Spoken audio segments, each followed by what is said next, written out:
वल्लभ श्री हरिवंश, राधा वल्लभ श्री हरिवंश। वृंदावनेश्वरी तवैव पदारविन्दम्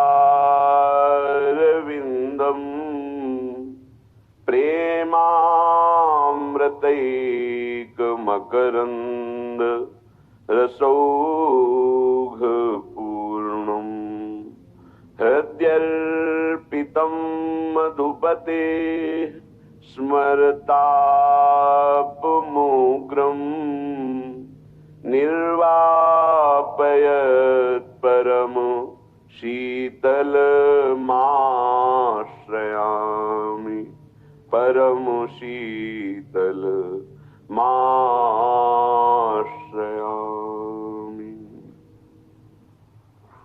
यह कौन बात जो अबहीं और अबहीं और अबहीं और, यह कौन बात जो अबहीं और अबहीं और अबहीं और।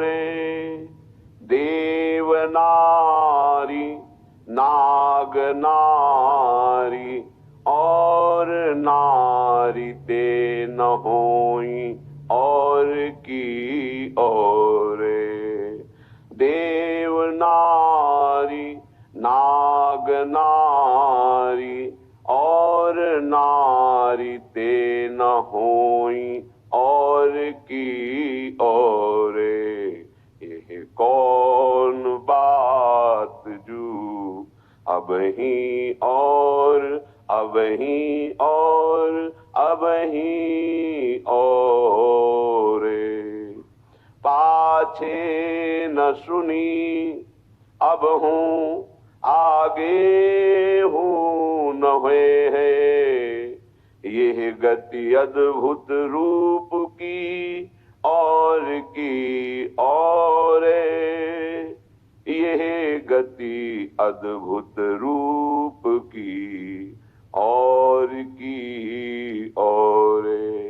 श्री हरिदास के स्वामी श्यामा कुंज बिहारी या रस ही बस भये, यह भई और की और। कुंज बिहारी या रस ही बस भये, यह भई और की और। यह कौन बात जो अबहीं और अबहीं और अबहीं और। करुणामयी कृपामयी लाडली जू की कृपा से ही ये संत समागम होता है। संत समागम केवल भगवत प्राप्ति के लिए है, केवल। यदि भगवत प्राप्ति का लक्ष्य नहीं है तो वास्तविक संत समागम में आपके दरस परस अग्नास ये जरूर होगा कि दर्शन से, संभाषण से, वायु स्पर्श से पाप नष्ट होंगे, पर पाप नष्ट होंगे और पुनः पाप करेंगे तो कोई लाभ तो होगा नहीं। संत समागम का स्वरूप है जिसमें केवल भगवत चर्चा हो, आंतरिक कपट त्याग करके केवल भगवत प्रसन्नता के लिए या स्वांता सुखाय तुलसी रघुनाथ गाथा, तो संत समागम। चौथ भगत मम गुणगन करई कपट तज गान। भगवान श्री राम सबरी जी के सामने जब भक्ति का वर्णन करते हैं तो कहते चौथी भक्ति है मेरे गुणों का गान करना हृदय में कपट न रखते हुए।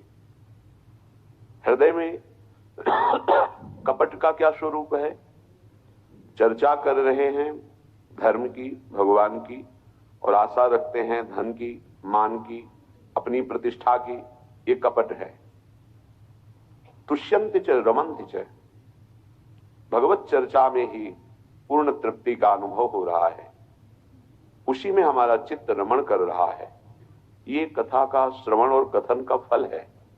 कथयन्ति च माम नित्यम तुष्यन्ति च रमन्ति च, भगवत चर्चा कर रहे ये हमारा सौभाग्य, आप सुन रहे ये आपका सौभाग्य, दोनों भगवत चर्चा करके उसी चिंतन में डूब गए, ये सत्संग का फल है। साधु समागम का जो सुअवसर मिलता है